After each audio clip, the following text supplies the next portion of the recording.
His name is Kalman, one of my most brilliant students.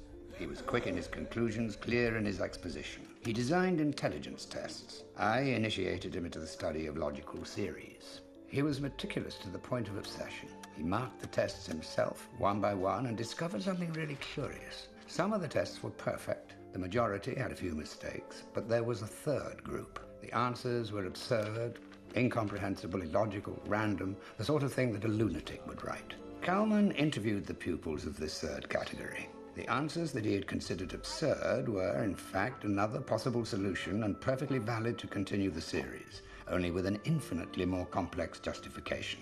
The intelligence of these pupils went beyond the conventional solution and was much more far-reaching. It was then that I had to break the bad news to him. Wittgenstein paradox concerning finite rules. Kalman found in practice what Wittgenstein discovered decades before.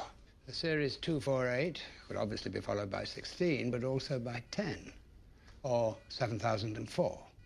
It's always possible to find a rule, a justification, which allows a series to be continued by any number. It all depends on how complicated the rule is. Suddenly he realized that he couldn't even trust the 2 times table. His whole life was being sucked into a whirlpool of meaningless numbers. Normal thought seems to be guided by certain grooves etched into our brain, which impede our leaving that track and jumping it like the chosen few who are able to think without limitations. Kalman decided to take a strange path. He began to try out his tests in psychiatric hospitals on lobotomized patients. There was a remarkable similarity between those symbols and the results of the tests of the highly gifted subjects. He was in the presence of pure thought, without grooves, but he couldn't understand it. The problem was his own brain. He saw everything from the outside. To understand those symbols, he had to see them from the inside. There was only one way of achieving it: to erase the grooves. The idea might seem grotesque, but not to a person who has been told that he is suffering from terminal cancer. His bones were rotting like wood infested with woodworm. All he had to look forward to was the amputation of his limbs, one by one.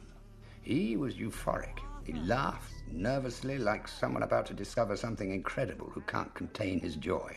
It was then that I realized that my friend had gone completely mad. He wanted to lobotomize himself. His only problem was how to ensure that the brain damage was not excessive. He had to perforate the skull and reach the brain with something like a small harpoon. He asked for my help, and I refused, although I did promise I would try to collect the messages he wrote from the other side. He used a nail gun.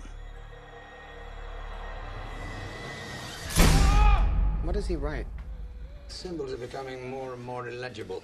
All this time, he's never drawn a logical symbol or a number. So what are they then? 4 letters that he repeats over and over. A woman's name.